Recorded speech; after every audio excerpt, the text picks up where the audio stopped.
You grow to build together. And on top of that as well, you want to make sure that you're not walking into a situation where you have, how do you say, surprises with your partner's credit score. So you want to make sure that you are being upfront about your credit, especially once you hit that married stage. I would not recommend really diving into that when it comes to credit reports prior to that. Is it good practices? Yeah, honesty is the best policy. But really, more than anything else, I think for someone that's your partner long term, yeah, you can help someone like that out with your credit. Even, a boyfriend girlfriend situation, you can help out someone with your credit. But just keep in mind that the relationship in a boyfriend girlfriend situation is a lot more volatile and could potentially end quicker than the relationship that, a newlywed couple. It's just the odds are that a boyfriend girlfriend situation will fail earlier, but you just never know. Number three, create a joint savings plan. Start saving for your down payment and closing costs together, considering opening a joint savings account specifically for your home purchases to track your progress. There are tons of different programs that work with vendors to help you build up savings and establish growth. So, making sure that you're on the same page and building together to make your goals come true is really the best thing you can do in this stage, because you might not have the resources that you need to go out and purchase a home tomorrow. Maybe it might be one of these things you have to take some time and wait and build up some reserves before you can do that. So that's perfectly fine. Just do it together, be on a plan, and get there, because it's going to take day by day, saving by savings to get there. Number four, explore first time homebuying programs. Research and inquire about first time homebuying programs, grants, or low interest loans that might be available to assist with your home purchase. These first time homebuying programs can be great, so definitely look into them. There are tons of resources. Sometimes they're quick and they get limited because there's limited availability, but make sure that you're applying and that you're doing your research with your local mortgage brokers or lenders, because they are the ones that will be able to get you into those programs the quickest. Now, here in Maryland, we have Maryland Mortgage Program, which is MMP.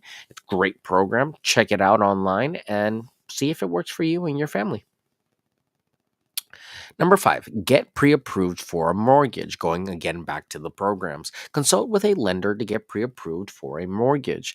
This helps you understand how much you can borrow and strengthens your position when making offers. Also, a lender can help you build your credit and establish good tactics and good practices so that you're not missing out on opportunities with your finances. Not all lenders are like that, so make sure you're taking your time to talk to lenders about, what your options are, but it's worth your time always to educate yourself the best way possible on how to work with your money. So, I would look at that. Lenders know a lot about money. A lot of lenders are wealthy. And if they're not, I would look at that too. All right, let's keep it moving before I get in trouble. Prioritize must haves versus nice to haves. Identify your priorities in a home. Clearly define must haves versus nice to haves to narrow down your home search and focus on priorities that align with your budget. The budget is established when you go to the lender and actually talk to them about what you're doing and what your plan is. The nice to haves and must haves. First and foremost, I always start this off by asking him his criteria and her criteria, more than anything else, because we all have different expectations. You take both lists and you try to merge them together. Now, are you going to find that in this market? Probably not. But what we do at that point is establish a checklist of the top 5 things that we really do need, essentially. And these usually revolve around a few key factors. So, location. Now, everyone knows that you're not even in real estate and you get that one. So, location is necessary. You have to have a good location. Typically, the next one is schools because of children and children activities. And then the last one's usually work. So usually the location because of proximity to family and maybe other events and activities that the family might have. The next one is for children, for where their kids need to be or where they would like their kids to be. And number 3 is usually for their proximity or close to proximity to their place of business or work. It really Those are the 3 main reasons why someone would, you know, have to buy a home in a certain place. So those are typically must haves. Now, nice to haves are an island, maybe an extra den with an extra bathroom you don't really need, but it's there. An ADU, like a shed that has been converted into an auxiliary unit. That's nice, but it can, come with its own issues.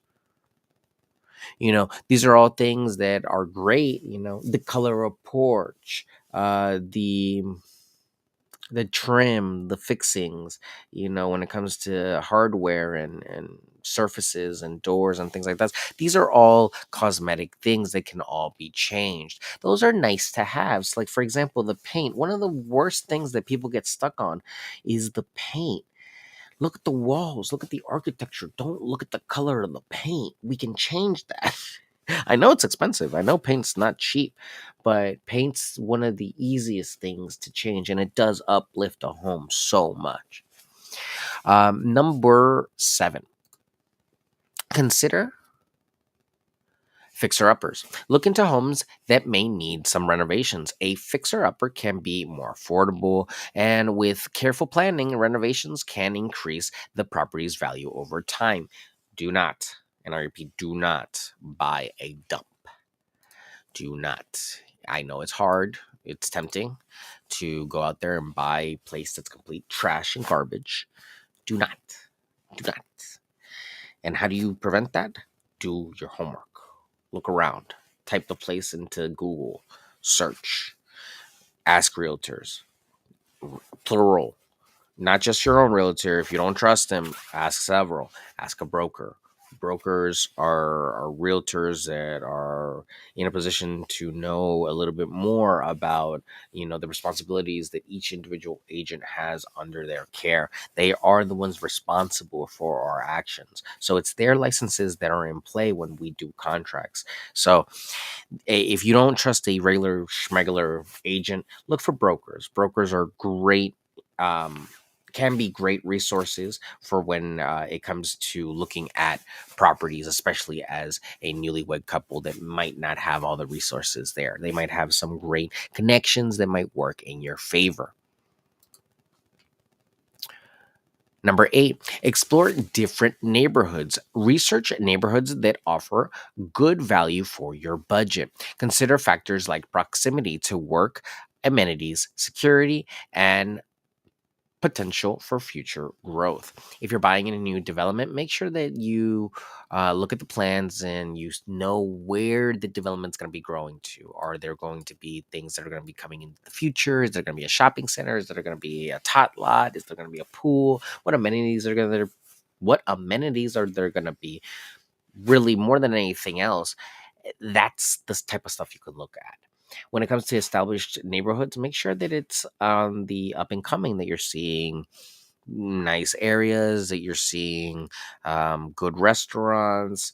Really, more than anything else, the key factors you want to look at are grocery stores. You want to look for sources of food. You want to look for sources of entertainment. So we're talking about restaurants and luxury and maybe third spaces where people can go and hang out. Even though those are becoming fewer and far between, but we're starting to see more commercial places that have living spaces on top. So that I think is going to be the next move that we're going to be seeing is a lot of commercial properties being converted into dual living situations or maybe tri-living situations where you have a kind of a co-op situation building out too. Still yet to see. There's tons of potential, especially now that there's pressure from companies like Amazon giving people, well, not giving people, selling people $20,000 mini homes. So it's something to see. Number 9. Negotiate wisely. Sharpen your negotiation skills. Be prepared to negotiate the purchase price, closing costs, and other terms. This can help you secure a better deal within your budget. This is why you hire a realtor. More than anything else, if you don't feel comfortable advocating for yourself, that's fine.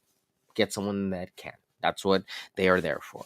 Now, I will always suggest you advocate for yourself. No one can speak your case better than yourself. But the only way that you can do that is empowering yourself and getting to know this stuff and working with someone that's going to take the time to teach you this stuff so that you yourself can ask these questions if you don't feel comfortable in letting, trusting someone else to do it for you.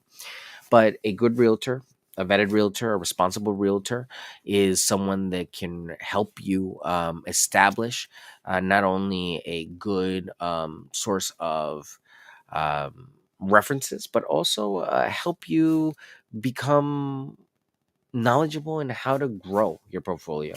And that's what we're really in this business for, is to help you grow, not just with the appreciation in the property, but also your portfolio if possible. At least I am. Number 10, work with knowledgeable realtors. Partner with a realtor who understands your budget constraints and has experience working with first-time home buyers. They can guide you through the process and help you make informed decisions. Um, it's kind of ironic at the end, really more than anything else, it comes down to knowledge. If you don't trust the realtors around you for X, Y, and Z reason, do your online diligence. I know that there are a lot of realtors out there that get a bad rap, but more than anything else, we are held responsible by a code of ethics. And there are committees and there are associations that we pertain to as realtors that hold us accountable for things. There are associations legally on the state level, on the county level that hold us accountable, and there are laws that hold us accountable. So please never feel that just because you are not versed in realtorese that you don't have rights. I hate to meet people that feel that they um, have not been given their just deserves because they have unfortunately been taken advantage of. And that's what we want to prevent in the future. That's why there have been so many pushes to try to get realtors to be on the same page against discrimination and diversity and equality. So in the future, hopefully this isn't as big of an issue as it has been in the past, because in the past it's been rough.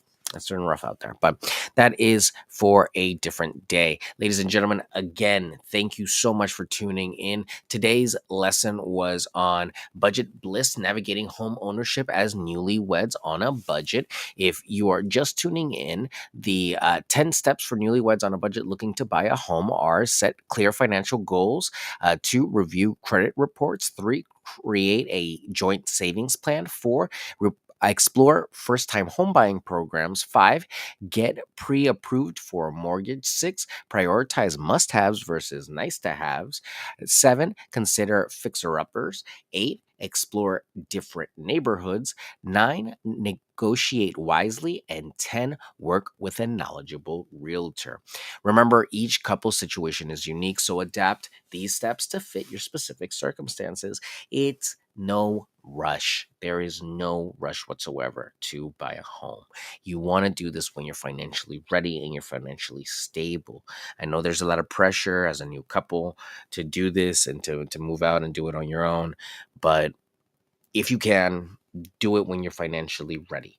You will thank yourself. The amount of stress, and I always talk about this, financial peace of mind is really one of the most life-changing things you could ever have. So again, ladies and gentlemen, I hope that all of you have a great evening. I am Hugo Quintanilla, you're a licensed realtor in Maryland. They can help you in Maryland, in the US, or internationally buy, sell, and lease real estate.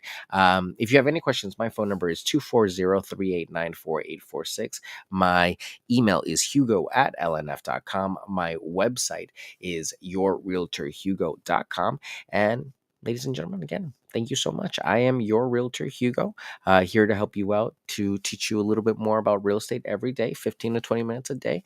And again, I will be back here tomorrow for another live. Tomorrow, we're going to be doing the real estate rundown, the top real estate news stories of the week. So if you have any questions, feel free and let me know. As always, take care, have a great evening, and I will catch you all soon.